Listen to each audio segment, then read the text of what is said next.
Hey guys, Bluebridge here, and today it's another one aimed at the owners because the fans are having their say. Protest on the 25th of February, so let's get into it.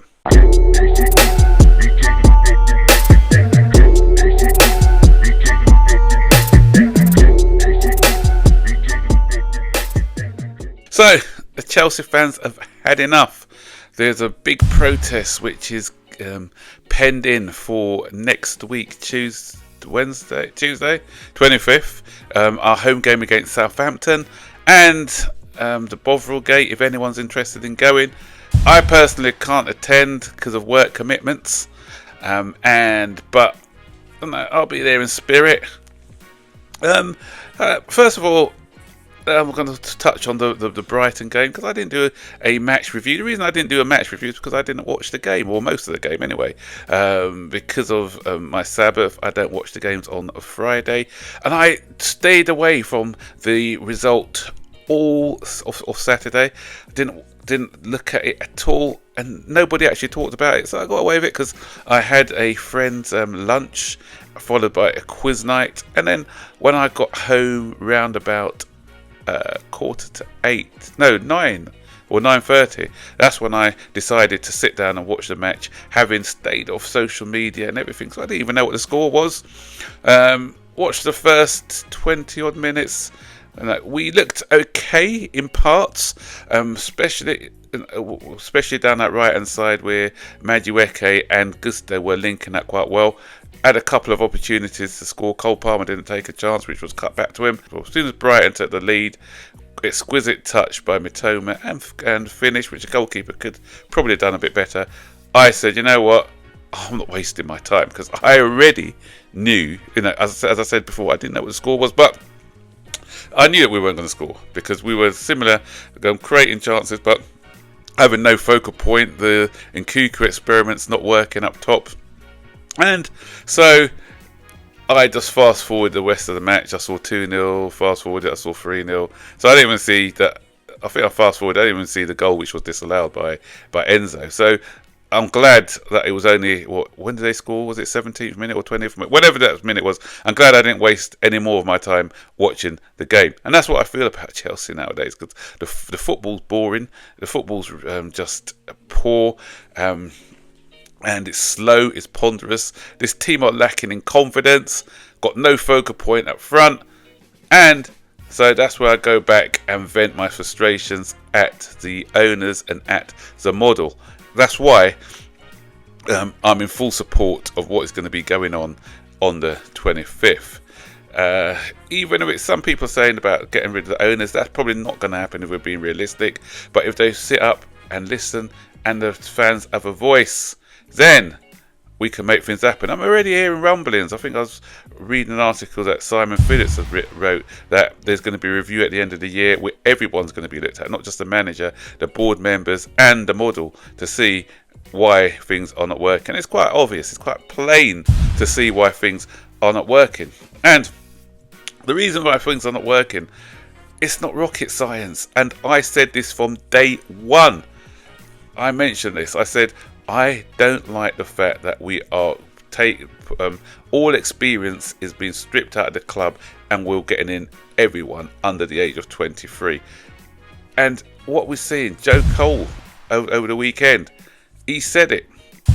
Frank Lampard, I was listening to an interview that he did way back in March, I think it was, where he said he told the owners, but it was like they were not, they were ignoring him. We need a bit of experience in this team.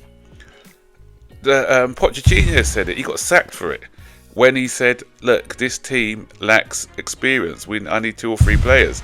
They didn't like what he had to say, so he was shown the door as well. John Mikel Obi, I was listening to his podcast earlier. He's saying the same thing. Experience. These are people who've been in the game for longer than these Clearlake people and these idiots, Winstanley and Stewart, who are just puppet masters following what these guys are saying. And these are people they should be listening to. I was watching a podcast, I think I'll play a little bit of it to you, from Boehly about the model they want. We are not Brighton, guys. We are not Brighton. Listen to this. See what he's got to say.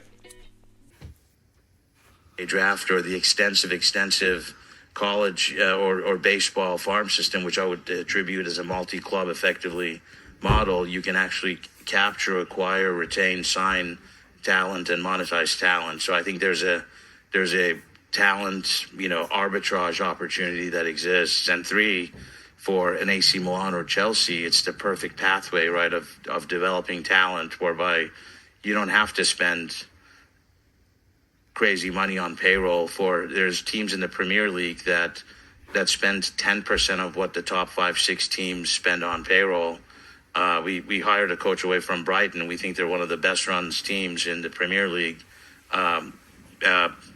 Founder owner is a sports gaming data background. He spends 10% of the payroll, wins almost as much, right, and is a very stable mid-market, mid-table, very profitable club, right? So I think if you apply some of that IP into developing talent, but keeping your talent, again, not subject to arbitration, certainly subject to free agency, but the model of 6, 7, 8 year contracts earlier based on players you've retained who have market value, we think can be a sustainable model. And again, I think we work probably in the third inning of teams, leagues. All of us and others are looking at different markets, making bets in different markets.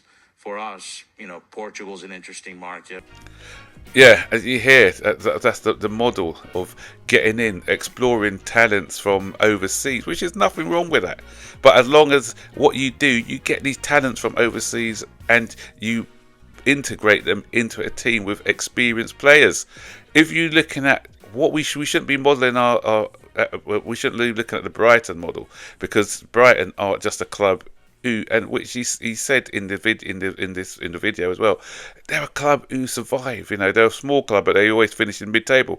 Are we a small club and want to finish in mid-table? We're not a small club. We want to finish mid-table. We are a big club. We want to be challenging. The team we should be looking to emulate is Real Madrid, the team with over 17, 18 Champions Leagues.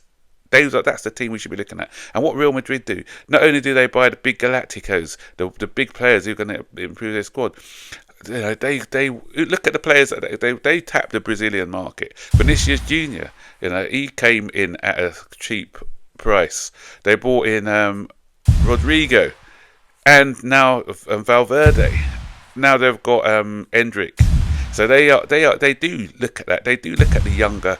The Brazilian market and other markets, and getting these younger players, the Turkish guy as well. They've got him in, but they buy big experienced players as well. Our model is just to buy under 23s and nothing else. It's not working, and it's not gonna work. It's never gonna work. Nobody's ever won a league. No one's even ever finished in the top 4. I don't think, with all players under the age of 23. It's not working. I don't understand it, and so. Something's got to change. Something's got to give. Joe Cole made a good point when he talked about the character of an individual. When he was younger, how he needed the older players to sort of guide him and nurse him along. I know this from experience because I was an older player playing with younger players in my playing days, and sometimes I can see it because they're young, enthusiastic, and they're playing more. They're not playing a lot with their head. They're playing a lot with their heart, and they are sort of very too enthusiastic at times. So there were times, I remember a game where the ball was just going pinballing around everywhere, and in the end, I just said, look, it came to me, put my foot on the ball, slowed the game down. I said, look, calm down, guys. That's some couple of back passes and slowed the game down. Automatically the game had a slower pace and we started to gain better control of the game. There's times in games where I felt that we needed that little lift because it was sort of drifting, or the other team were kind of bullying us a bit. I'll come in with a couple of crunching tackles, and that galvanised the younger players. And that's sometimes what the older players do. You direct them. Sometimes if they're losing their head, you notice that, and you pull them back into the game. So experience is invaluable. And when I was a young player in the game as well, I relied on the experience of some of the older guys who were helping me through my games sometimes. So that's what you need with a young squad.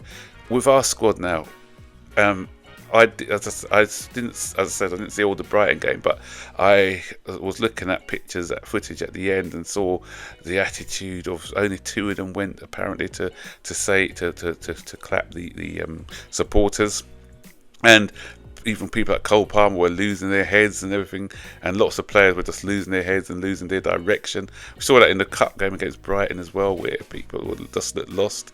They got no guidance when the going gets tough and when the pressure is on them. There's nobody there to kind of take the pressure off. Last year we had that with Thiago Silva. When Thiago Silva was out of our defence, it showed. I always say to people in that Carabao Cup final we had Thiago Silva being in that game, we'd have won that game easily against Liverpool. The difference was Liverpool had an experienced head in Van Dijk, and that's what he did. He guided the younger players at Liverpool. We didn't have anybody there with that experience to guide the young players. Had Silva been there, it would have been a different game, no doubt about it. And that's what I said. John Terry had a Desai. Dennis Wise was there to help when John Terry was there and growing up. And a lot of things that John Terry took into his game, these came from Dennis Wise, like the video nights when they took players round to their houses for team bonding and things like that. Do we do any of that nowadays? I don't know. What do the players do after training? Do they have that team bonding? Because team bonding is important when you're having, especially a new young side. And the other thing about it as well is all this data. The word data is always mentioned when they're talking about players, but does data tell you about the character of a player as well? I don't care about how many clearances he can do or whatever. Does it tell you about his character? And they're looking at this data driven approach. Sometimes players develop in different ways as well, so you can't always rely on this data all the time when you're getting players. Does this data show you what their leadership or whatever? It was interesting to note the other day when Pep Guardiola was talking about was it Marmouche, I think it was. So it was actually the club sporting director who identified him, which club sporting directors should do. But he said he then made some background checks on the player and seen what his character was like, what his work ethic was like, and everything was impressed by. But do they do that at Chelsea? I don't see, because I think a lot of our players spend more of their time on social media than they do in perfecting their craft. And so that's what I want to see changing in the model. And I keep saying it all the time, getting a bit of that experience in, and it's not rocket science. It's quite obvious. So guys, what other options are there? Let me know in the comment section below. I'll see you on the next one. Bye bye.